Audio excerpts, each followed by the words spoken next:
Alright everyone, I'm back. Just moved the bike just a little bit over, but you see my WeeRide co-pilot. Alright, let's mount this baby. I'm just gonna, probably just gonna head on home. I got the seat up high as it can go to the maximum level, and I have to do that in order to maintain the WeeRide co-pilot backseat driver, that thing over there. Alright, my pedal assist 3, gear 7. Alright, I'll be going here.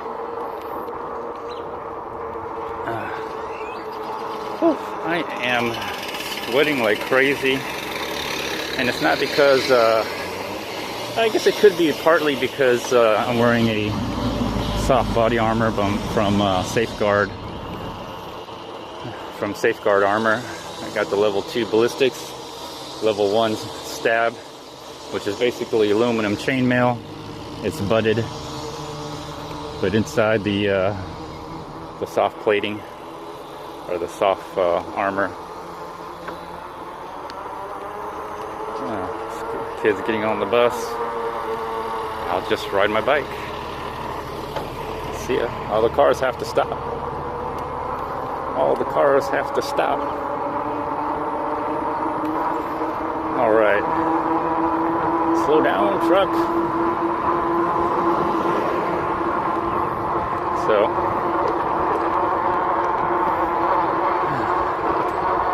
anyways, it may not matter that I'm wearing a soft body armor vest. As you can see right here, it's a high visibility soft body armor, because my arms are also sweating. I can feel the humidity in my arms, and it's getting hotter. It's probably like already in the 80 degrees, and it rained last night, so a lot of moisture in the ground evaporating into the air. I mean, I could feel the humidity literally hitting my buff or head tube. So I don't think it's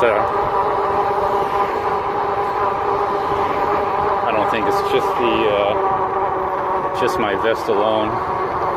Although it probably does contribute, but again, as long as I'm riding, and as long as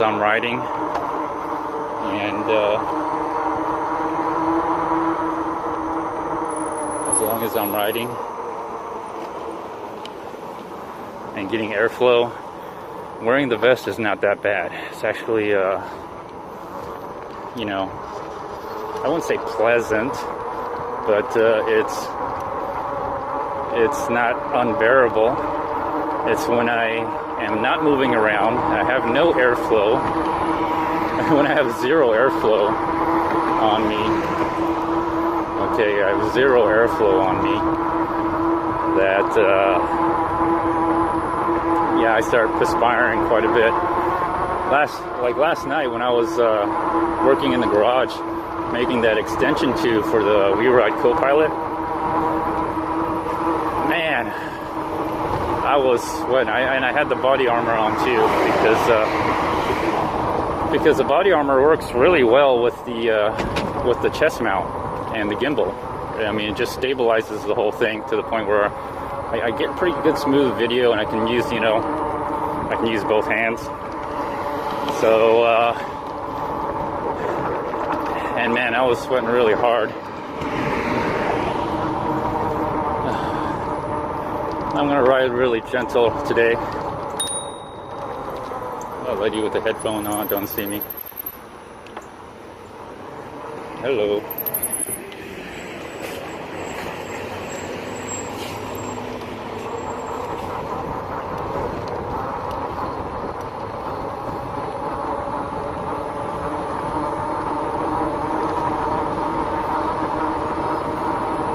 So, on this road right here, there's only one sidewalk. It's on this side.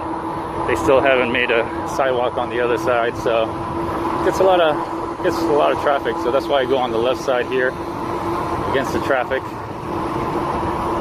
Ideally, I want to stay with the traffic on the right side, but there is no sidewalk. I can go on it, but it's just a smoother ride when you're riding on a sidewalk on paved surfaces. I have an electric bike, it wouldn't be a problem, but I don't see anybody else going over there because they know it's harder. Even if you walk or run on unpaved surfaces, it's harder. It's just not even, and puts a lot more. Okay, I got a green one. I got the walking symbol here. I'll take it.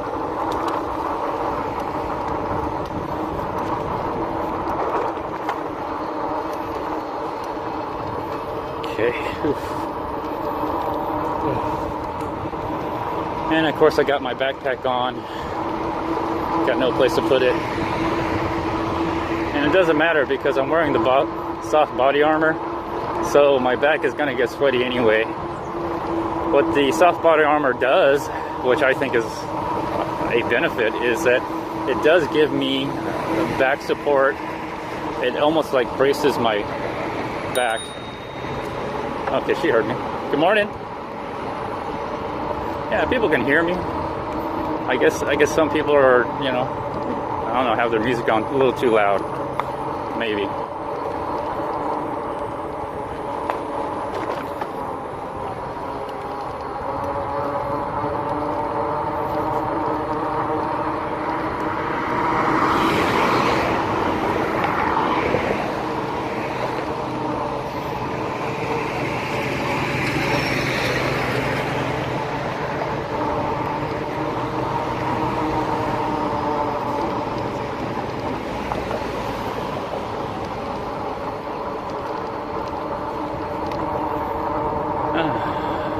Going the gentle route. I feel a nice cool breeze around my ankle. I'm wearing the baseball pants. The baseball pants with the I gotta walk for like 5 minutes here. I'm gonna make that guy wait. 5 seconds. Alright, excellent.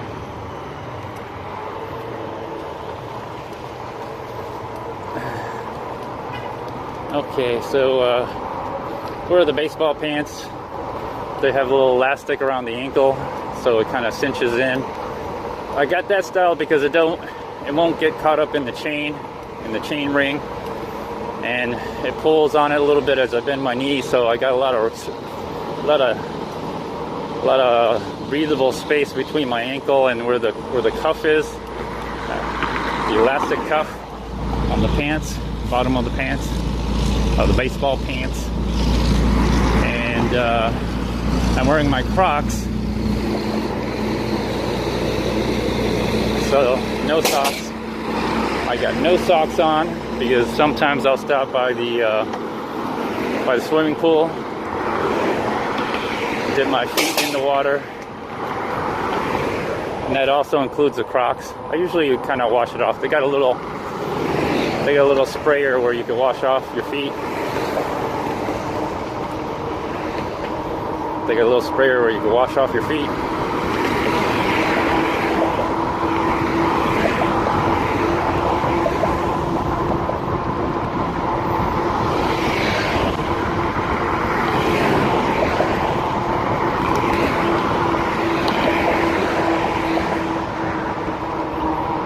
So wash my feet off. I already got like complaints about me wearing my buff, and they think I'm recording because I got my, well, first of all, I got the chest mount and this thing on right here, which you're looking at, but also, you know, I pull out my other phone. You know, all phones are cameras, okay? So, you know, anyways, so I pull out my other phone and just go surf the internet, and for some reason they think I'm video recording. But it's a common area, and it's a public area. So if they have any expectations of privacy, they're dead wrong. They have no expectation of privacy. Once you step outside your door,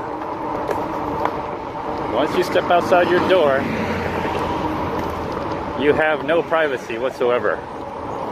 People can take a picture of you in public. Oh, gotta stand up. People take a picture of you in public. Well, you know, you expose your face. All right, you exposed your face. I don't expose my face too much. Not anymore. Several reasons. First of all, it's sunny.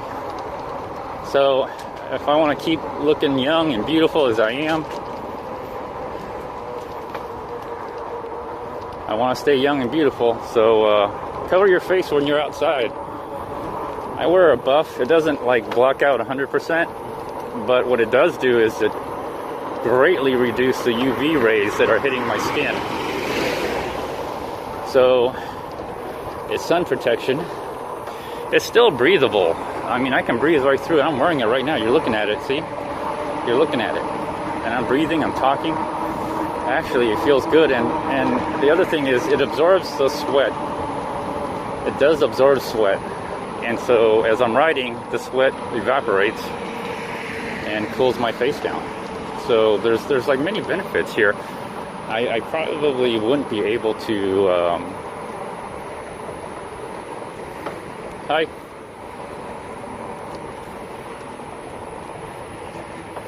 You know, I probably wouldn't be able to ride as long as I do without the buff.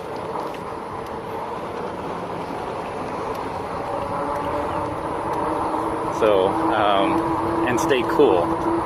And I think that's one of the reasons why I'm not drinking water so much, you know. And plus, I'm just being outside, I'm acclimated. Now, there's times I do get thirsty. But I remember when I first came out here, man, I was like thirsty every 5 minutes. I had to drink some water. Now I carry like a water bladder just in case I do get thirsty. And again, I don't overexert myself either. I also don't overexert myself. So that's the other thing. For both ways, I don't see any cars. I'm just on pedal assist 3. I'm just taking it easy. And so I don't overexert myself. I ride with the bicycle. The bicycle and me are one. We work together in peace and harmony as we all love one another. Anyways, so, but even as I was sweating earlier at the second fitness center, when I was putting the bike away, I wasn't getting any airflow. I was kind of starting to sweat. The sweat doesn't run into my eye, run down my face, run down my nose, run down your lip.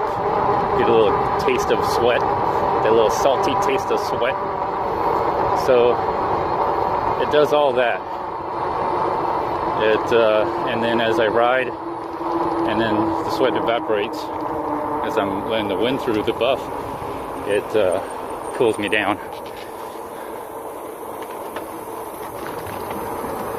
So it cools me down.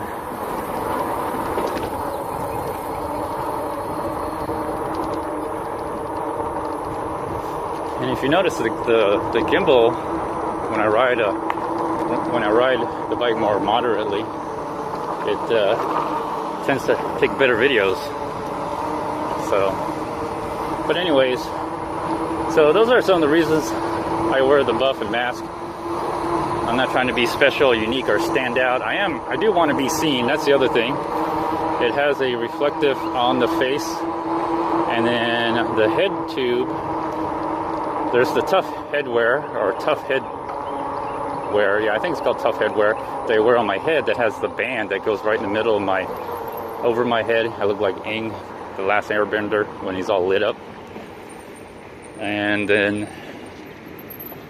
okay, try to go use the throttle here. All right, that was good steering control. Do you see that? That was good bike control, man. Whew. I was almost at a standstill there. All right. I'm going to put pedal assist 4 now. And so there's reflective material on the buff. I'm wearing a high visibility reflective vest. That's also a body armor. The point is to be seen, to be safe. So, you know, people sometimes are a little oblivious. You really have to help them out. So there's some safety benefits to what I'm wearing. The other thing is, like when I'm riding, and I don't know if you can hear the wind, but you know, you get windburn. Now I know that sounds stupid, like windburn. Well, if you have your face, like I'm not hunched over, I'm upright, because the way the handlebars are set up and the way the bike is set up, I'm not, you know, like on those. I don't have like a road bike where I hunch over and I'm all aerodynamic. Have my head, you know, I'm not like, you know, like, you know, like this. So it protects me from windburn or wind shear, especially in the cold. And in the summer, not too bad, but I still wear it. It does help with the wind hitting your face, so you don't get chapped lips. It's still possible you get chapped lips out here, even though it's humid. But when it hits, if you don't have anything covering your lips, you're riding around, your sun hits your lips, your lips get a sunburn, they'll start peeling, and then you got a windburn or a wind shear on top of on top of that with your lips. Man, you're not going to be licking your lips or kissing anybody anytime soon. And then the most important, it's not the most important, but the other benefit is that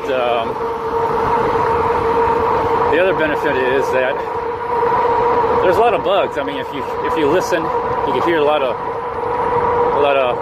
the bugs creaking and making noises. Even during the day, beetles come out and whatnot. And I've had several occasions where I literally had a bug, or probably a beetle, maybe even a bee or a wasp. I just had things hit me. And I've had several occasions where it hit me right on the face, like right on the lips. And if you can imagine, like you're riding and you're breathing hard and you got your mouth open and you get a nice little beetle in your mouth, that's not fun.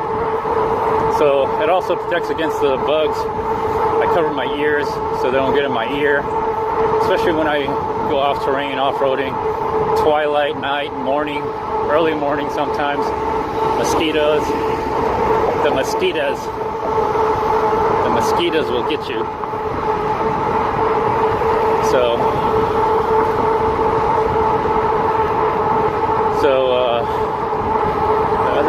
there's just way more benefits for me to wear the buff than not to wear it.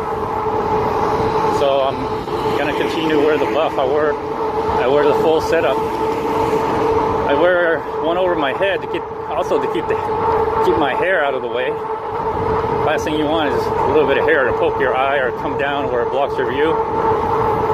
And sometimes when I ride out in the woods, out in the forest out there, you know, there's ticks out there. And what do the ticks do? They'll jump on you from the trees, right? And suck your blood from your head. So it keeps the ticks off, keeps the bugs off. Tremendous benefits. It's just that, you know, people don't ride the bike like I do, and so of course they don't see the reason for it. Some people get creeped out, but it's not about other people. It's about what you want in life.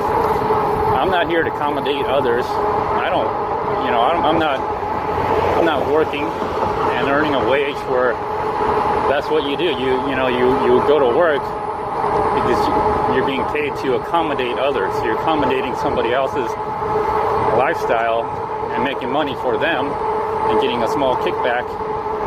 Well, I don't work, so I'm not going to accommodate other people. Like, if they want me to start wearing a buff, well, pay me $1 million. I'll stop wearing a buff. With $1 million, I'll even move out of here and go somewhere else. Of course, they're not going to do that. They're just going to complain. And people who complain the most contribute the least to the community. And they also take away the most from the community as well.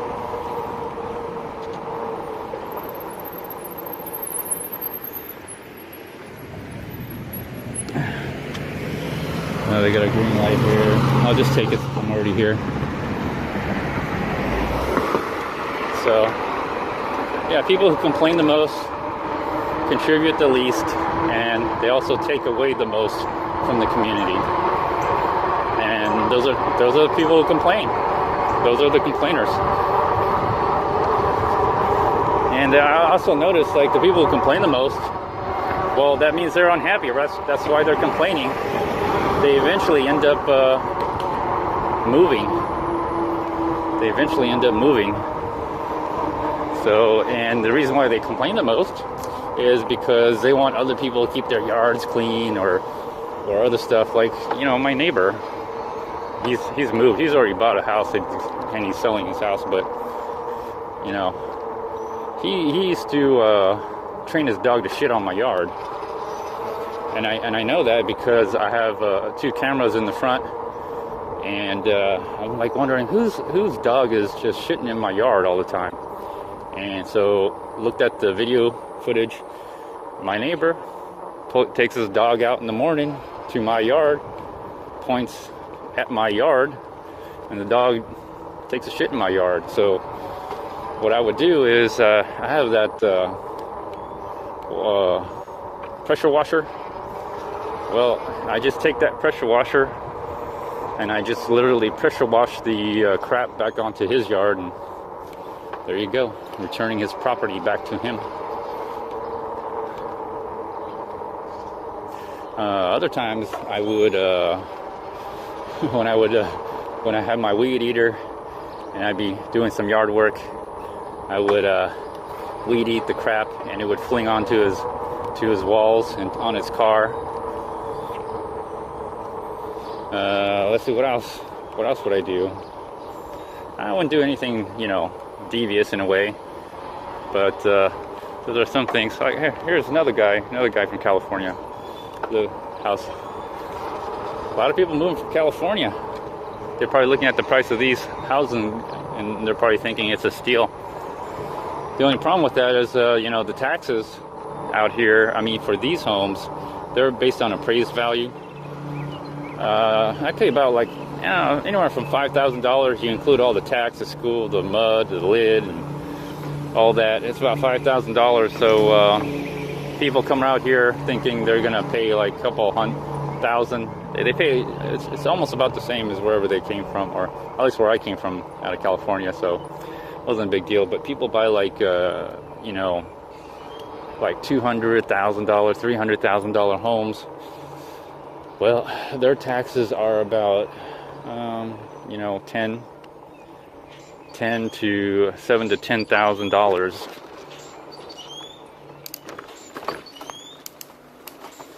a year when they buy those kind of homes. Depends where you live, but around here, you know, you pay for, if you bought like a $250,000 to $350,000 home, you're paying about $7,000 to $10,000 in taxes. And so, let me get the, I should wash this bike. But the problem is I know it's gonna rain. So, I should probably air dry it, blow dry it. Let's just put some compressed air on it. That way it can get clean.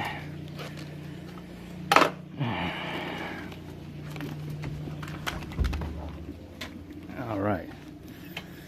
Yeah, I got the RAD Mini in here. So, it's just kicking here for now. I don't use it too much because I ride the bike to school now. Not me go to school, but take my young one. It gets a little crowded in here. I'm gonna have to clear out a lot of stuff. It's been a while. I've been pretty occupied. My thumb still kind of hurts, so I'm gonna have to use my pinky as a leveraging.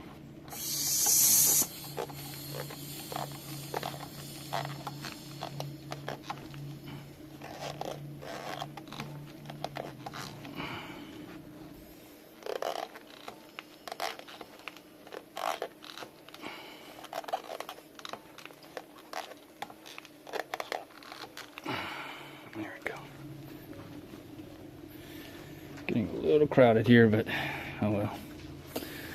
I think I'll make some room for my bike stand. Oh, man, I've had this for a while. I don't know what to do, but maybe I'll start learning how to throw. Well, I already kind of throw knives. I learned by throwing any object, any flat object. Just pick up anything and learn how to no turn or just half turn. Maybe I'll start doing that.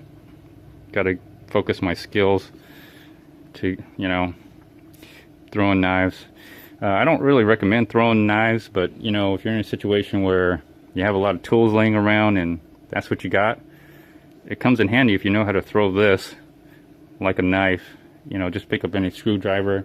I practice with screwdrivers and other weird objects like this to throw. So my thumb is, I can't believe my thumb is still aching, but maybe that's what I'll do with some of this stuff. Other than that, I don't know what to do. After that, I'll just burn it in my fire pit. But gotta make some room. Gotta make some room here to accommodate my bikes.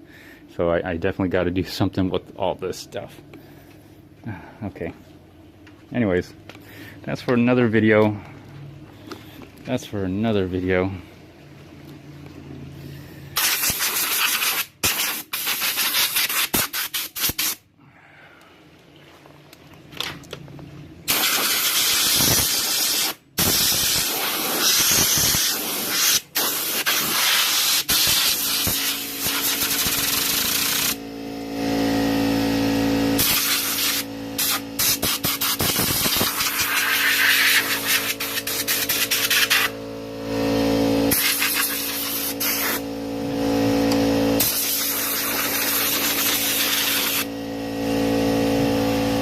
You know, if your fender is rubbing a lot, one of the things that I did was I just simply took the bottom here and just start pulling it, so you get that little room, and just you got to learn how to shape your fender, and then that way it won't rub too much. I did that same thing in the front as well. I just pulled it so the front part won't rub up against the tire anymore, and since I did that, it's been working.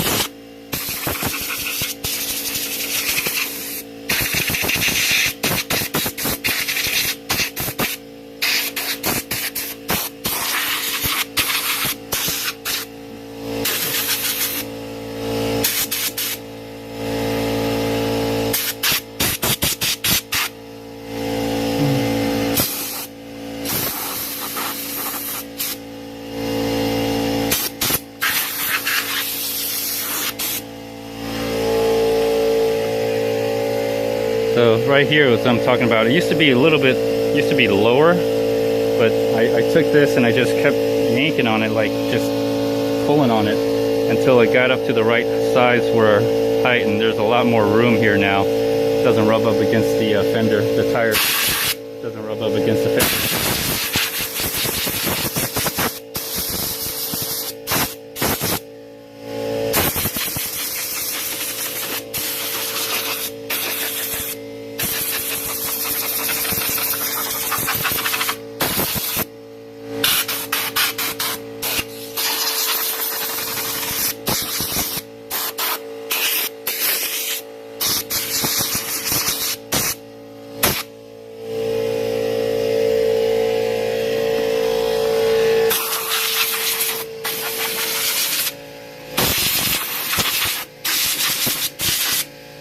See a lot of dust blowing off there.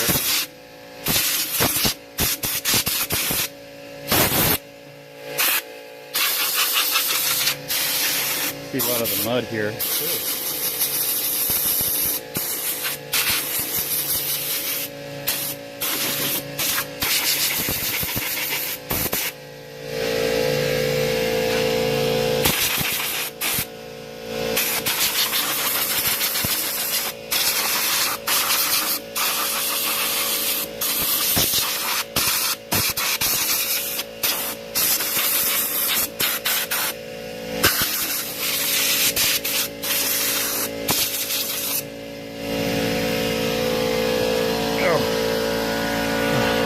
balance squatting like this.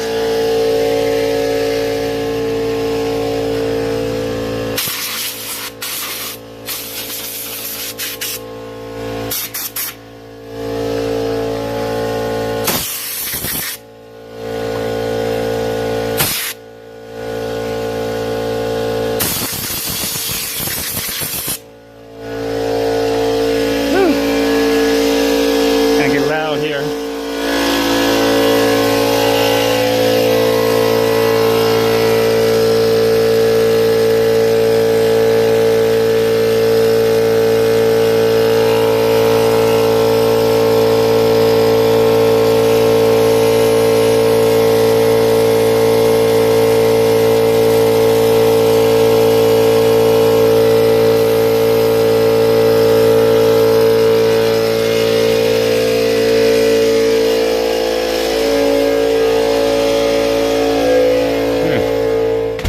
So last thing I do before I head back in, let's adjust the brake pads real quick and pull out the tool bag, which is right here. Carry around me very conveniently. Gonna have to pull out the tool bag here. There it is. Tool kit. I'm gonna put this down here out of the way for now. So there you go, the tool kit that comes with it has a lot of stuff that let's see, all this stuff. Has this, the park tool, spoke wrench. I think this is it right here. This is the size. So I'm gonna go ahead and tighten it, see how it feels.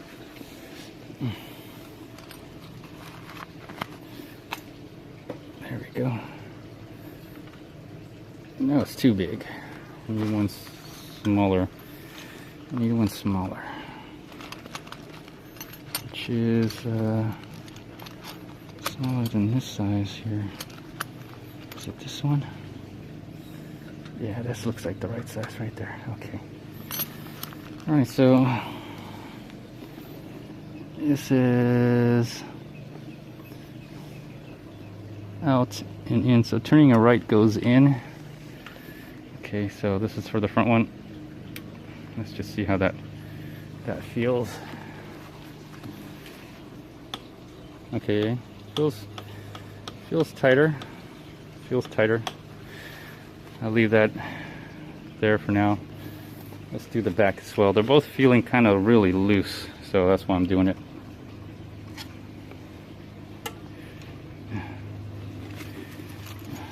See if I use my other hand. There we go. And adjust that, make it a little bit tighter by one click. And yeah, they feel tighter. Okay.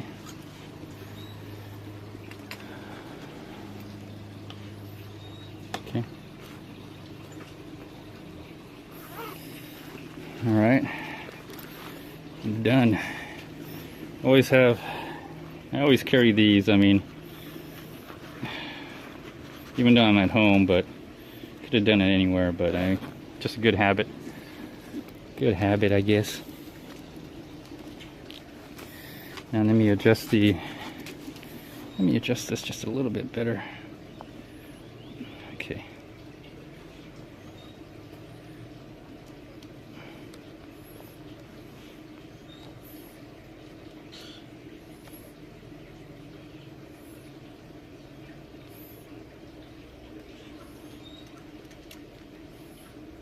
So they're right here, just as I want them.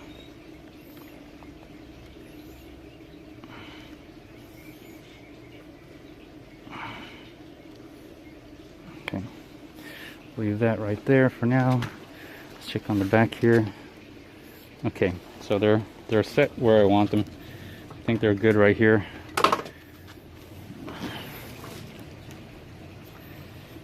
This front one could be a little bit more. Let me adjust the front just a little bit more.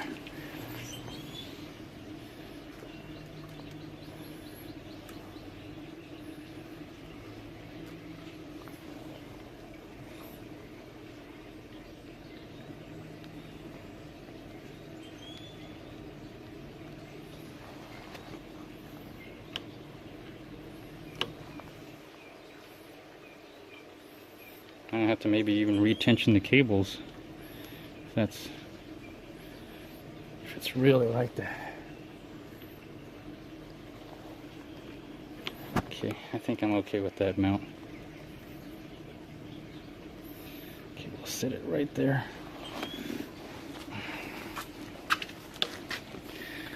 There we go. Okay, let's ride it. Just ride around real quick. I don't have any batteries on there. No battery power, but that's alright. Just wanna run. Yeah, that's a lot better. You gotta always adjust them brake pads.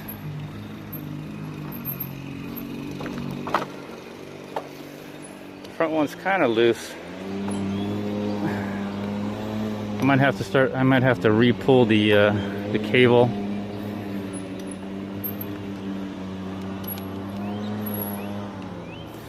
Squeaking, but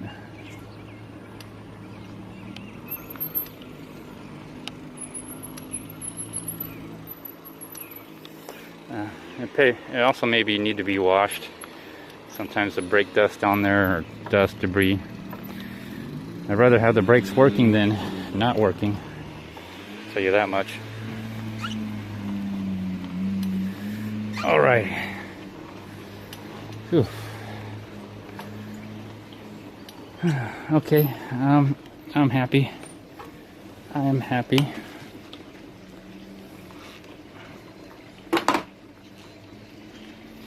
All right. All right, everyone.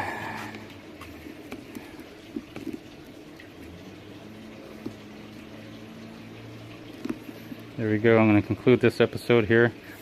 Thanks for watching, everyone. See you in the next one. Bye.